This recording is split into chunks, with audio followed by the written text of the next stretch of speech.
Welcome, everyone, to the latest episode of Good Thing, Bad Thing. Today, we will talk about the good things and nitpick the bad things for the video game Mario and Sonic at the 2020 Olympic Games.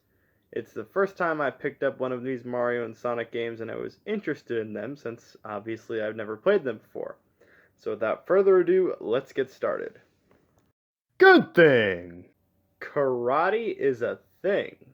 I mean, you can partially thank the Olympic committees for making this a new sport, but as someone who does karate, it's pretty cool to see this in a video game. They even have traditional karate calls like yame when someone scores a point.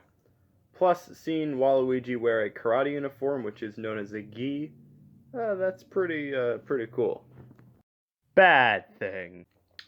You know what, though? Something doesn't make sense when I've done karate in real life, and it was one of the hardest games for me to get down. I mean, I'm way better at something like archery than karate in this game. Maybe it's that video games are unrealistic depictions of real life. Who knows? Good thing! So let's talk about the story mode. The general premise is pretty cool.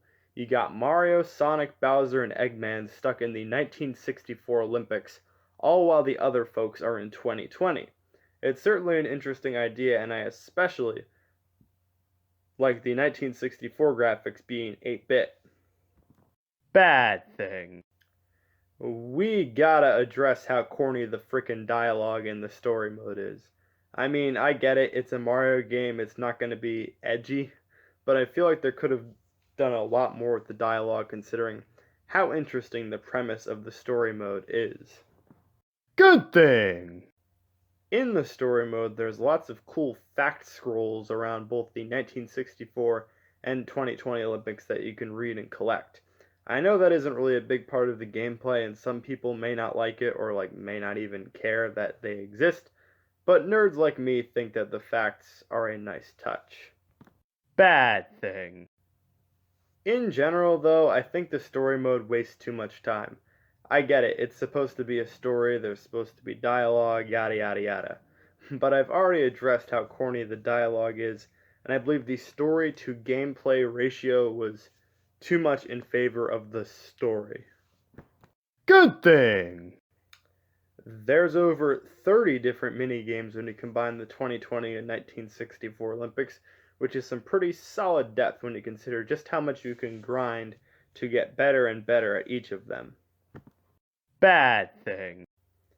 I still would have liked some more variation in each minigame though, or some different stages, that kind of thing. Like with Equestrian, for example, I would have liked some different obstacle courses, or different targets in archery. Would have made things a little more varied. Good thing! As I mentioned in the previous good thing, this game does actually have a pretty good single player element in terms of grinding to get a better score. It almost has an arcade game feel to it, in that it's the same thing you're doing, but it's all about improving your strategy to get better. Bad thing. You know what, I've tried to play this game online a few times, but whenever I go online, literally no one is in the room. That tells me this game doesn't have a big player base, and it's a shame because I want to play versus other people. If you'd have similar problems or know about connecting with other players, let me know in the comments what this is all about. Good thing!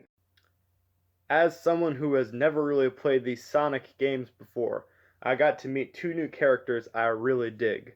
Vector the Crocodile and my favorite character, the guy who I think is pretty much Sonic's version of Waluigi, Zaz.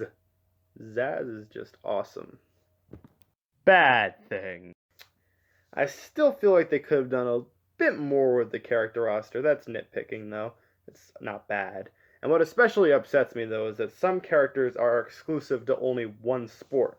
That's unfortunate, as I want to play as Zaz in more than just table tennis. At least I can always play as Waluigi. Off-topic thing. You know, I am still shocked that the Titans won this weekend. Nah, I don't care about that. You care about piano.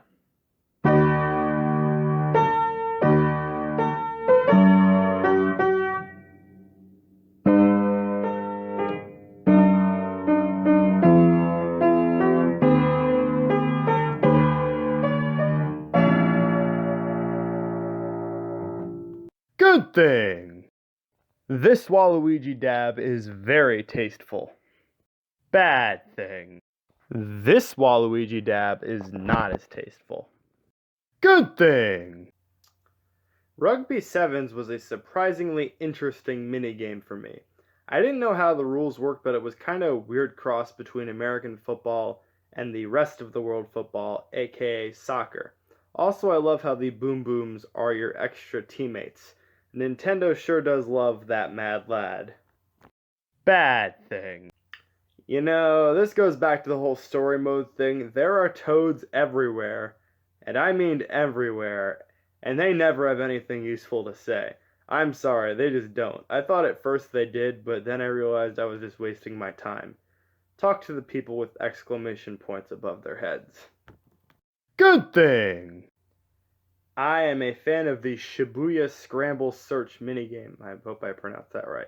You know what it reminds me of? The Wanted minigame from New Super Mario Bros. DS. I love that, and this minigame is basically a more advanced version. You can zoom in and really look around and search for your suspects. I dig it. Bad thing. I just wish that those time games like Rugby Sevens and football or soccer could have lasted a bit longer. I mean, 4 minutes is the maximum time. You should be able to have a longer game than that for maximum intensity. Good thing!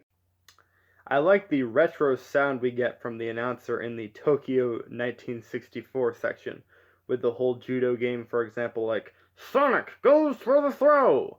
That's not a good impression, but whatever. The voice we hear has this really nice 8-bit tone to it that I like. That's what I meant to say. Bad thing. You know what? There's just not too much in terms of memorable music in this game.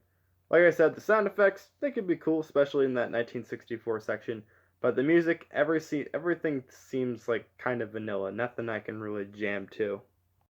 Good thing! I do like how in the story mode in 2020, there's various places to explore on the map, and a ton of different areas. You really get to explore what the actual venues that will be used in the Olympics are like. Bad thing. When you talk to the various people in story mode, especially in the 2020 section, it seems like the exact same thing over and over again. You talk to them about what happened to Mario and Sonic, they go, "Oh no," and then you compete against them. And all the characters seem to have like similar animations and mannerisms, like this whole nod thing. It's weird. Good thing! What's relatively new to this whole Mario and Sonic Olympic Games series is that characters wear uniforms corresponding with the sport they play, which is a really nice touch in the graphics department. You got gis for karate, you got these very gentlemanly dapper coats for equestrian, and swimsuits for swimming. Bad thing. You know what? I don't think this game should cost $60. It's just not on the same level as games like Super Mario Odyssey that also cost $60.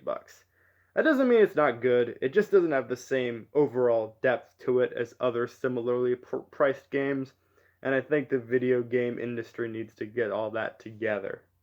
So, what do you think of this good thing and bad thing? Have you played this Mario and Sonic at the 2020 Olympic Games? If so, let me know what you think the good things and bad things are, and I'll see you in the video next week. Bye-bye.